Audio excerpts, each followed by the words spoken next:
As I've described before, I am an engineer and I seek logical reasons for things that occur. However, I have come to realize that not all things can be explained within the bounds of my engineering textbooks. As I relate this story, I find myself wanting to stress the details. For me, the details lend themselves to a knowledge that what I experienced was based on factual observations. I would like to consider the following a list of true facts, and where I include reference to my emotional state.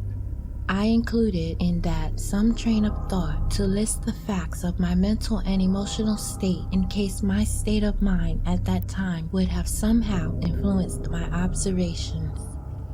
I am deliberately trying not to make a long story short. I believe that details are important to establish facts, and I believe the facts will show that I have certainly experienced an encounter with the unexplained. Again, forgive me if this will tend to be lengthy. I appreciate your patience as I try to explain. I think you will find the long read worthwhile.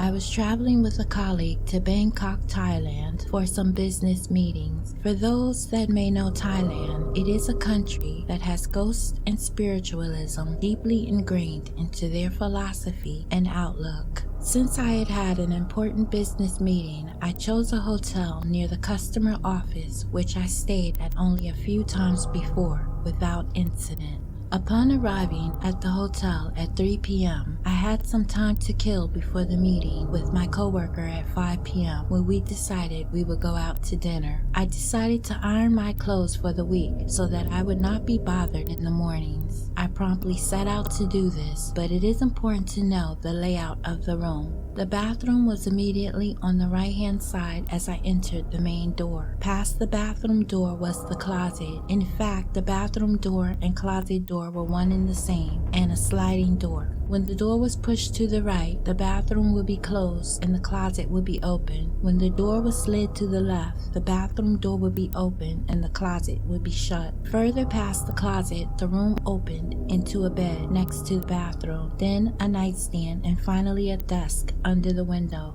The only thing not typical within the room was that the wall separating the sleeping room from the bathroom was glass so that I could see into the bathroom from the bed.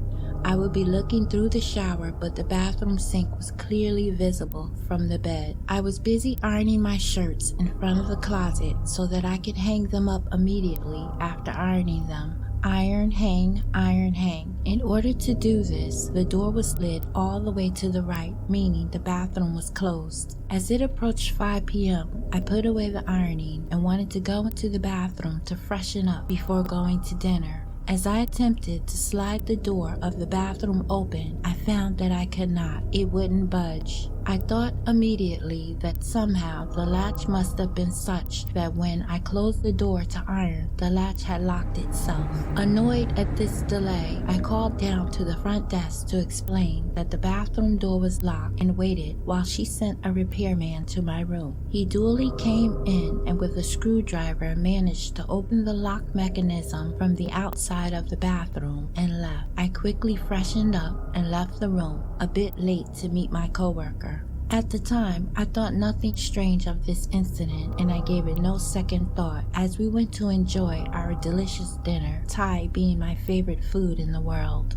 It was about 11:30 p.m. when we returned to the hotel and I entered my room. For the sake of stating fact, I will say that I had been drinking at dinner, and while I was not completely sober, I was far from being debilitated. I would not have allowed myself to drive, but I was fully functioning and certainly in my right mind. My computer was on my desk, and I responded to a few emails before deciding that I needed to sleep in order to freshen up for my important meeting in the morning.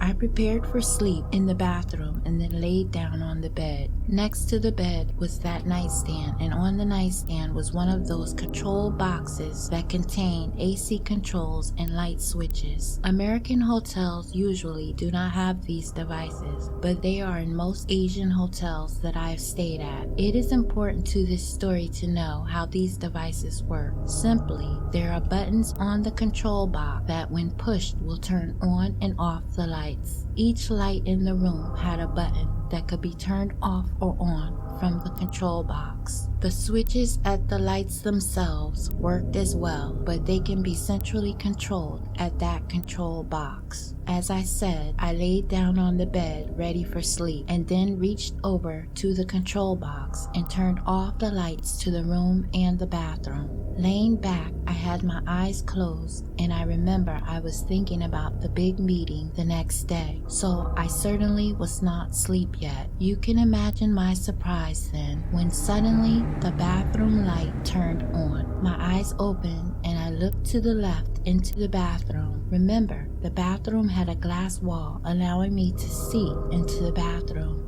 I lay there looking into the bathroom thinking how odd it was that that light had turned on, but I saw nothing of interest in the bathroom. While contemplating the oddness of the light turning on all by itself, I remembered also hearing a sort of scratching or clacking sound that occurred at the same time that the bathroom light turned on. My mind had not made any jump to supernatural explanations at this point. I simply wanted to turn off the light and sleep, so I did just that, reaching over to the push button on the control box and turning off the light. I settled my head back down on the pillow and resumed to consider my presentation for the next day. About 15 seconds later, I heard the same scratching, clacking, clearly coming from the bathroom, and even though my eyes were closed, I could tell the bathroom light turned on again. I am pretty sure my head snapped to the left and I stared into the empty bathroom. I remember holding that position and staring into the bathroom, my mind searching for some explanation. Faulty wiring, the logical explanation my mind fastened on. Grasping at that thought, I reached over to the control box to turn off the light and settled myself down again. Sure enough, about 15 seconds after I had resumed laying down, the same noises were heard and the bathroom light turned on yet again. It was at this point that I could feel myself start to get a bit nervous. Having a light switch itself on 3 times is more than enough to start anyone searching explanations beyond faulty wiring. From my position in bed, I did all I could to see into the bathroom, but my visual search did not show anything of note. Deliberately, I once again leaned over to turn off the bathroom light using the control box. I was trying very hard to remain calm, and I remember thinking that if I got myself worked up, then my big meeting the next day would not go as well as it could. With this thought in mind, I forced myself to remain calm and closed my eyes. I waited for around some time, as 3 times before, half expecting the light to turn on again. This time it did not turn on again, and that relieved me. As I waited longer, my mind was thinking over the strange occurrence, and somehow I got it into my mind that I wanted to turn the bathroom light on. Sitting up, I reached over to the control box and pushed the button. To my immense surprise, the bathroom light would not turn on. I pushed it several times, pushing harder with each subsequent attempt. It was no use. The bathroom light would not turn on, and when I tried to turn it on any other way, the light would not turn on. At this point, I admit that I was becoming upset. I fumbled to find the phone and called down to the front desk. I explained to her that the lights would not come on in my room, and she kindly suggested that I needed to put the key into the slot to activate the power to the room. I found this suggestion rather silly, but it actually relieved me a bit, sort of bringing me back to reality. I assured her that my key was in the slot and had been in the slot. We agreed that it would be best if someone come up and check. After hanging up, I sat on the desk by the window, the furthest point away from the bathroom, and stared into the dark, trying to see into the bathroom. Of course, my mind was racing for explanations and causes. It was during this immense period in the dark when the knock on the front door had me nearly jump out of my skin. Luckily, it was the night repairman sent to my room. Here was a real person, and the thought that this man was coming seemed to strengthen my resolve. and I needed to lose my resolve because in order to open the front door, I had to walk past the bathroom door, which I did walking sideways and never taking my eyes off the darkness in the bathroom. His first reaction was to check the slot on the wall to make sure that my key was indeed there. Assured that it was, he moved over to the control box and testing it, found that it would not turn on the lights for him either. In broken English, he made me understand that he wanted to change the box out and that the problem surely rested with the box. I was very relieved, for here surely was the cause of all my problems. Faulty circuits indeed, and the control box seemed to be the cause. This assurance, however, went only so far as I was forced to sit in the dark again, waiting for him to get a new control box. I resumed my seat on the desk at the farthest possible distance from the bathroom that I could get. I will admit my nerves were a bit frayed as I jumped a second time when he knocked on his return about 15 minutes later. He commenced to changing the control box, and when he had finished, he showed me with pleasure how a mere press of the buttons would turn on the lights in the room. I was certainly relieved that here was the logical explanation for all the times the light turned on by itself. Thanking him, I was ready to finally get sleep for my big meeting in the morning. Before laying down, I made sure to push every button on that control box multiple times, turning on and off every light in the room. Satisfied, I decided it was time for sleep and that I needed to use the toilet before settling down.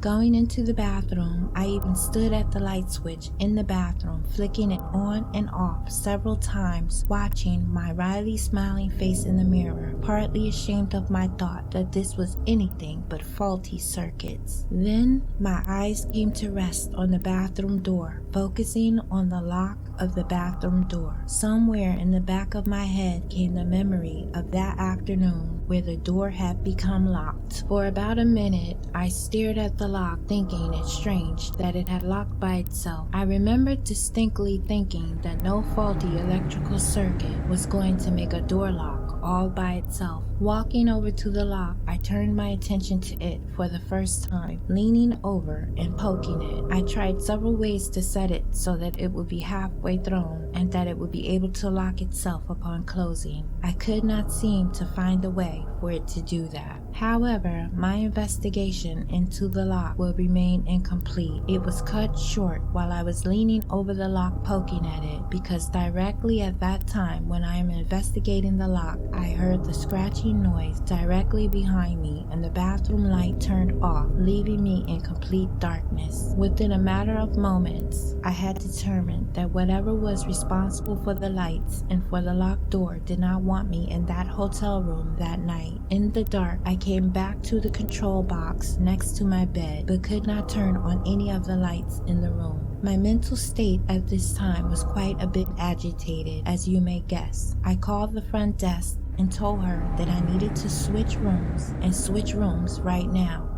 She hesitated for half a beat before she said someone will be right by to help me with my things. It probably took me half a minute in the dark to throw everything of mine into a suitcase, and I was out of that room long before anyone could assist. In my haste, in the dark, I had not seen a stack of expense receipts I left on the desk and needed someone to collect a few weeks later. That was my state of mind at the time. The one thing was certain. I was not going to be disturbing that spirit in that room anymore. People have suggested to me that this was certainly a case of faulty wiring, and I grant that it may be so. It may also be coincidental that the lock, which is mechanical, was also faulty. However, I find it compelling that the electrical problem resurfaced even with a new control box at the precise time that I was checking that lock. The timing of it all strikes me as well. For instance, during the time I was writing the emails, there were no occurrences of the bathroom light turning on. That only started after I laid down. For me, this sequence of events is too much consequence to be faulty this plus faulty that. However, I present this to you for your consideration.